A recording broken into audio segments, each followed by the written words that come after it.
Bir zamanlar mən uşaqdım, nə qəmim vardı, nə də qəm çəkməyə bir vaxtım olardı. Fikrim ancaq küçədə, məhlədətində idi. Gözləyərdim ki, nə vaxt məhlə dolardı. Yadımda taxtadan düzəldərdi avtomat, məhlədə düşərdi dava partapar. O vaxt ki oyunlar doğrudan da qəşəngdi, kaş o günlər əlimə bir də düşəydi.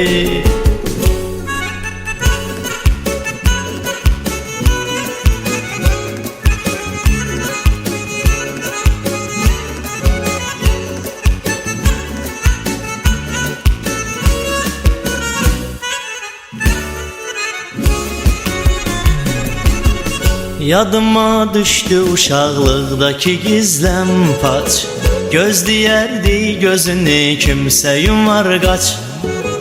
Ya da ovcunda biri nəysə gizlədərdi, soruşardı denən ansında deyim ac. Ya onda ya bunda halva çörək tükanda, uşaqlar bu cürünə düzəldərdi komanda. Bənövşə adam bəndə düşəydi, kaş o günlər əlimə bir də düşəydi.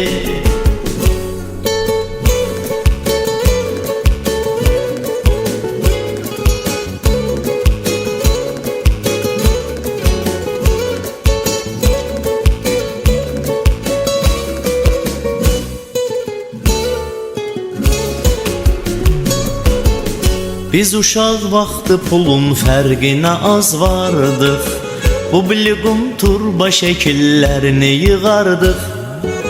Salka oyununda gətirib hamsın, dəydi bir mindi iki şərti qoyardıq. Yadımda taxtadan var idi samakatımız, gözəldi o vaxt ki oyunlarla həyatımız. Biri ortada qaldı, biri 7 şişeydi, kaş o günlər əlimə bir də düşəydi.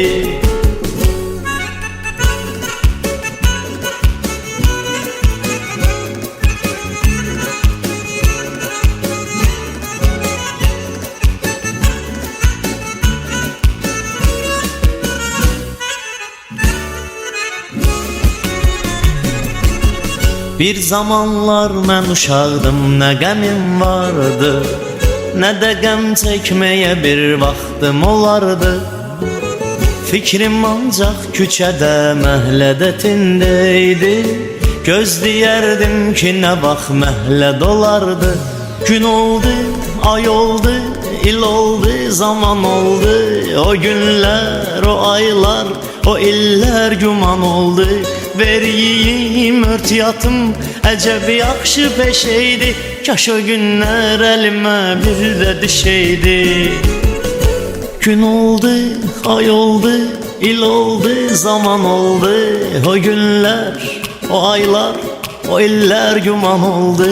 Veriyim örtiyatım, əcəb yaxşı peşəydi, kaş o günlər əlimə bir də düşəydi.